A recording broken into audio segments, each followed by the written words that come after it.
Magandang hapon po. Ako si Chino Trinidad. Kasama nyo sa araw-araw na pagtutok ng GMA News para sa nalalapit na laban ni Manny Pacquiao at ni Antonio Margarito. Sa gitna ng kalamangan ni Antonio Margarito, sa laki at sa bigat, ganun ba talaga kalopsided ang laban na ito? Ito ba yung isang tunay na mismatch? Manny Pacquiao, 5'6" and a half ang tangkad, reach 67 and a half inches. Antonio Margarito, 5'11" ang tangkad, reach 73 inches. Kung itong dalawang sukatan lamang na ito ang pagbabasihan, kitang-kita agad ang lamang ni Margarito. Halos 5 pulgada ang taas niya kay Pacman. Mas mahaba rin ang mahigit 5 pulgada ang naabot ang kanyang mga suntok. Pero kung taglay ni Margarito ang height and reach advantage,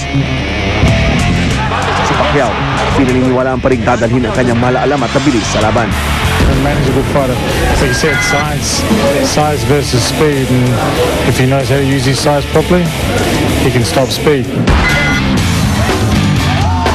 Sa mga nakaraang panalo ni Pacquiao, piliming ipinupunto ang kanyang unpredictability.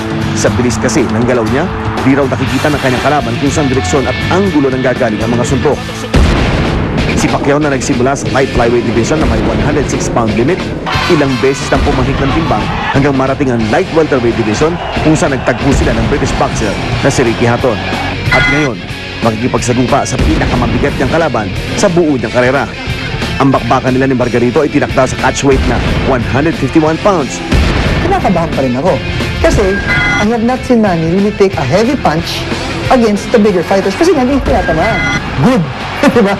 Kung tamaan.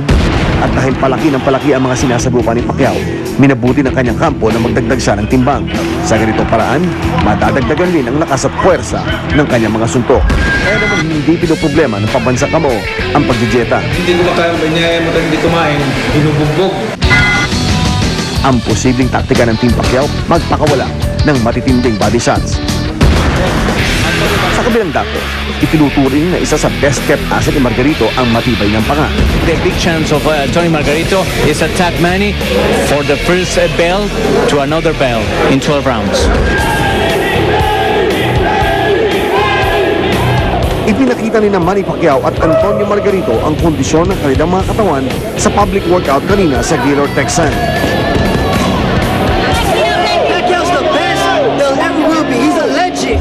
Bawat aksyon, huwag palalampasin. Bawat bira, pakatutukan.